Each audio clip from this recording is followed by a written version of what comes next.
Que feriez-vous si un petit garçon aux bottes rafistolées, avec du ruban adhésif à peine 9 ans, vous regardait droit dans les yeux et disait « Monsieur, je peux faire marcher votre fille à nouveau ». Vous ririez, vous vous énerveriez, ou vous resteriez figé parce que, d'une manière ou d'une autre, vous le croiriez. C'était un matin brut à Raleigh, en Caroline du Nord. Il ne neigeait pas, mais il faisait ce froid qui pique les doigts quand on oublie ses gants dans la voiture. Devant le centre pédiatrique de la 7e rue, les gens entraient et sortaient comme des fourmis sous caféine, écharpe serrée, café en main, les yeux fatigués, comme s'ils pouvaient échapper à ceux qui les avaient amenés là. Mais une personne ne bougeait pas. Il était là immobile comme une statue, assis sur un carton aplati à côté de la porte tournante, la tête baissée, griffonnant dans un vieux carnet usé. Pas de pancarte, pas de mendicité, pas de « Que Dieu vous bénisse, madame ». Juste un gamin avec un bonnet rouge enfoncé jusqu'aux oreilles, une veste militaire trop grande et une botte trouée, maintenue fermée par du ruban adhésif. Son nom, Micah Boone. 9 ans. Micah ne parlait que si on lui parlait. Il ne causait pas de problème. Il ne bronchait même pas quand les agents de sécurité passaient. Il était là presque tous les samedis. Certains pensaient qu'il attendait un parent à l'intérieur, un frère malade, ou peut-être personne. Mais la vérité, Micah observait, toujours, et c'est ainsi qu'il les a vus. Un Range Rover noir se garant sur le trottoir, comme s'il appartenait à un ministre.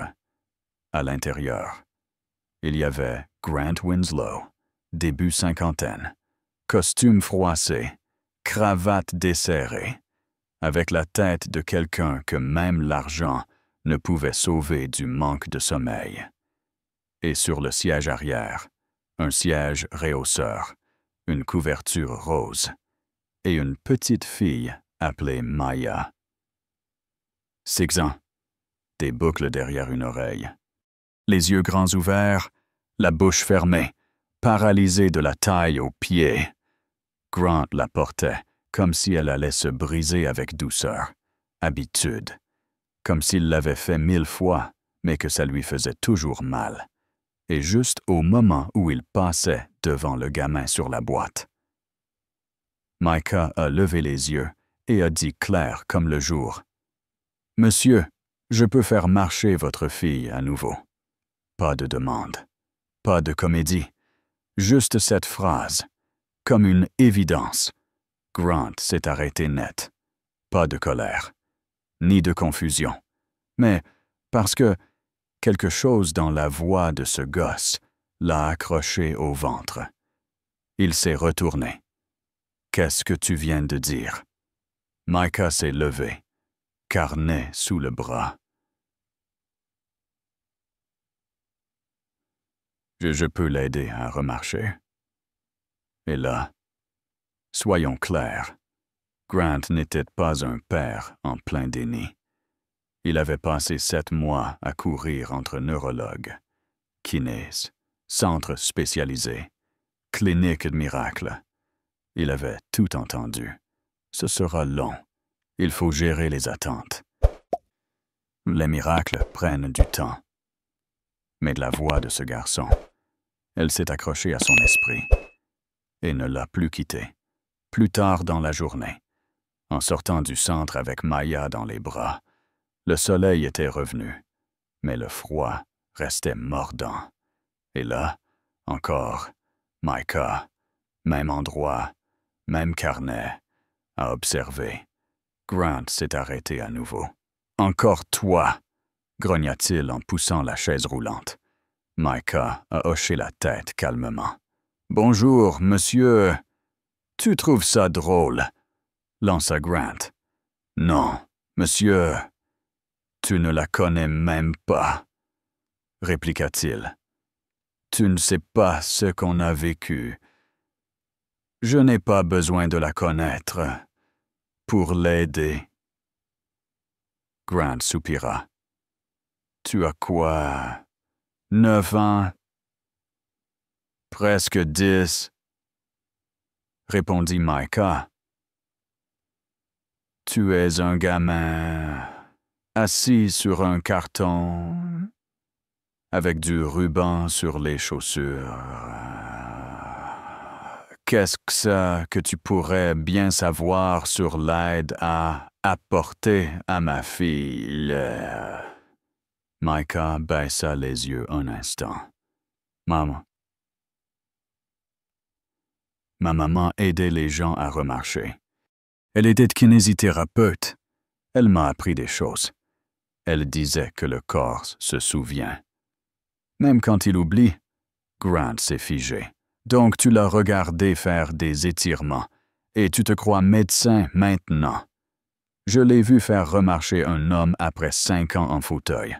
Pas de machine, pas de blouse blanche, juste ses mains, sa patience et sa foi. Une infirmière lui fit un signe en passant. Un agent d'entretien hocha la tête dans sa direction. Ce n'était pas juste un enfant de passage. « Je ne te donnerai pas d'argent, » dit Grant. « Je n'en ai pas demandé, » répondit Micah. « Alors, qu'est-ce que tu veux? » Micah inspira. « Juste 1 heure. Laissez-moi vous montrer. » Grant regarda Maya. Ses yeux étaient ouverts. Elle écoutait. Il soupira, se frotta le front. « Je devrais partir tout de suite. » Micah ne bougea pas. « Je devrais appeler la sécurité. » Silence. Puis, « Park Harrington. Demain, midi. Sois à l'heure. » J'y serai. Il y était, le lendemain. 11h55, il était déjà là. Même veste, petit sac, une serviette pliée, comme s'il savait que ce banc allait devenir son cabinet. À 12h07, le SUV noir arriva. Grant sortit, poussa la chaise sans dire un mot. Micah salua comme un vieux copain. « Salut, Maya. » Elle sourit timidement. « Salut. » Grant fronça les sourcils. « Comment tu connais son prénom? »« Vous l'avez dit hier. Je retiens les choses. » Et maintenant, un tapis magique. Micah montra la serviette. « Non, monsieur. Juste les bases. »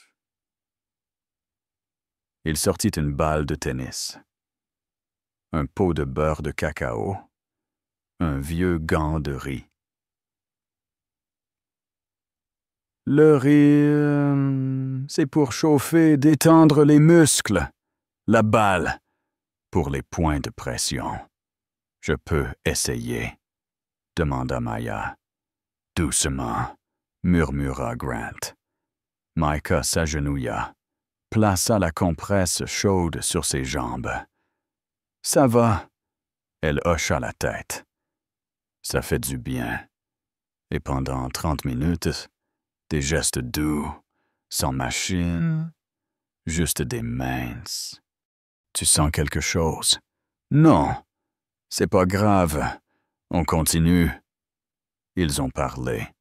Elle lui demanda, « Tu vis où? » « Pas loin. »« Tu vas à l'école. » « Avant, oui. »« Pourquoi plus maintenant? » « Maman est tombée malade.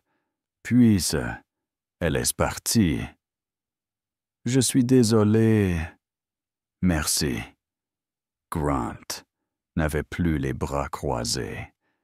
Et à la fin, Maya chuchota, « Je sens une pression. » Micah sourit. Le corps se souvient. Dimanche suivant, elle bougea les orteils, puis les genoux, 1 centimètre, mais elle l'a faite. Et Grant, la voix brisée, « Tu l'as faite. » Un autre dimanche. Maya arriva en colère. « Je ne veux plus essayer. Ça ne sert à rien. » Micah ne força rien. Il s'agenouilla. Tranquille. « Tu crois que je n'ai jamais pleuré dans un refuge. Tu crois que je ne me suis jamais senti épuisé. » Elle essuya ses larmes. « J'en ai marre d'espérer. C'est quand on est tout près que ça fait le plus mal. » Ce jour-là, elle bougea le pied. Pas un orteil, le pied entier. Et les autres familles commencèrent à venir. Un garçon avec un déambulateur. Une fille après un AVC. Micah les a aidés aussi. Sans argent. Sans fierté. Juste sa serviette. Son gant de riz. Et sa veste, celle que sa mère appelait son manteau de guérisseur. Puis, ce fameux dimanche. L'air était calme. Les parents buvaient leur café. Micah, debout, regardait Maya. Prête. Elle hocha la tête. Grant la poussa et la lâcha. Et Maya se leva, tremblante, mais debout. Un pas, un autre, puis un troisième. Et elle tomba dans les bras de son père. En riant, Grant regarda Micah comme s'il voyait un miracle. « Ma fille a marché aujourd'hui, pas grâce à un hôpital, ni à un médicament, mais parce qu'un gamin avec du ruban adhésif sur ses bottes a continué de revenir, même quand personne ne lui demandait. » Micah leva les yeux. C'est ce que ma maman aurait fait. Le week-end suivant. 5 familles en plus, puis 10. Un pasteur apporta des chaises. Un café du coin offrit des viennoiseries. Quelqu'un imprima des affiches cours de mouvement gratuits. Tous les dimanches. Midi Park Harrington. Micah ne demanda jamais de crédit, ni ne donna son nom de famille. Mais les gens commencèrent à appeler ça « le banc de Boone ». Alors dis-moi, tu l'aurais cru, toi, ce premier jour. Tu te serais arrêté, ou tu serais passé à côté, d'un miracle avec des bottes rafistolées. Laisse un commentaire. Tu aurais fait confiance à Micah. Parfois, l'espoir vient de ceux qu'on attend le moins. Et toi, que ferais-tu si la seconde chance de ton enfant venait de quelqu'un qui n'avait rien, sauf le cœur? Mets un like si cette histoire t'a touché. Abonne-toi si tu crois aux héros silencieux. Et partage cette vidéo avec quelqu'un qui a besoin d'un peu d'espoir aujourd'hui.